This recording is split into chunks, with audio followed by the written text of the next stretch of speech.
Salut à tous. Aujourd'hui, dans cette vidéo, nous allons plonger dans le monde fascinant du développement psycholangagier chez les enfants de 3 à 5 ans. Nous allons explorer les symptômes du retard du développement psycholangagier et discuter des méthodes de traitement du RPLS, le retard de parole et de langage simultané. Je partagerai avec vous des activités de développement qui peuvent aider à stimuler le langage et la communication chez les tout-petits.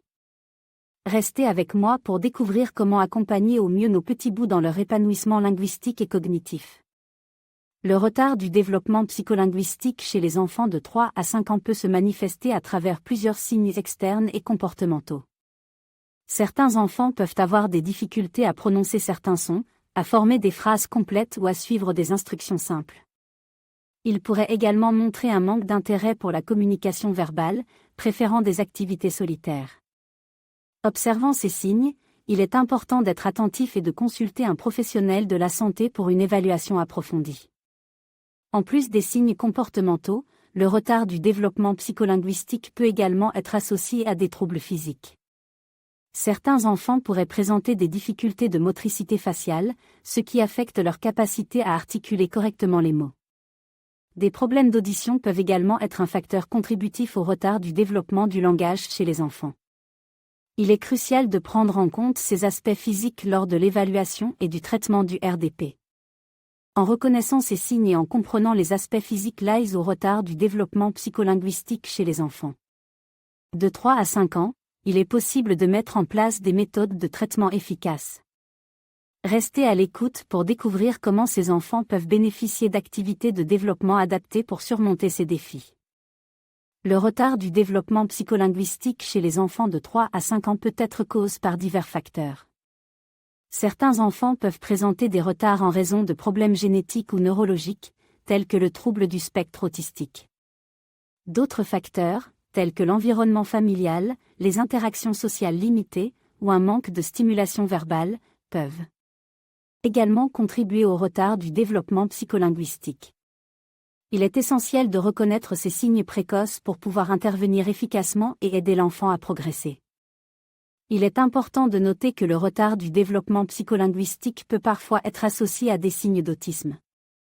Les enfants présentant à la fois des difficultés de communication et des comportements répétitifs ou restreints peuvent nécessiter une évaluation approfondie pour déterminer s'ils ont des traits autistiques.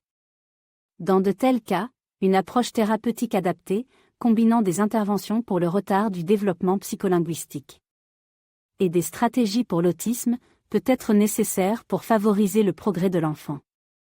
Le traitement du retard du développement psycholinguistique chez les enfants de 3 à 5 ans implique généralement une approche multidisciplinaire.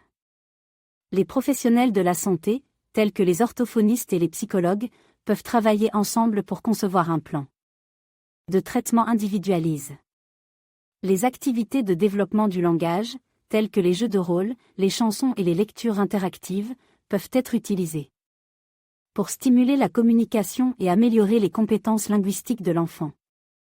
Il est essentiel d'impliquer également les parents dans le processus de traitement, en leur fournissant des conseils et des stratégies pour soutenir le développement du langage de leur enfant à la maison.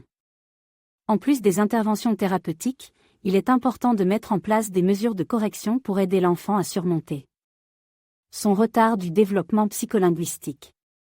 Cela peut inclure la création d'un environnement favorable à l'apprentissage, en minimisant les distractions et en offrant des opportunités régulières de pratiquer les compétences linguistiques.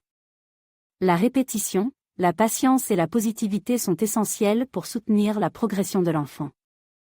En travaillant de manière collaborative avec les professionnels de la santé et en mettant en œuvre des stratégies cohérentes, il est possible d'aider les enfants à surmonter leur retard du développement psycholinguistique et à progresser vers une communication plus fluide et efficace.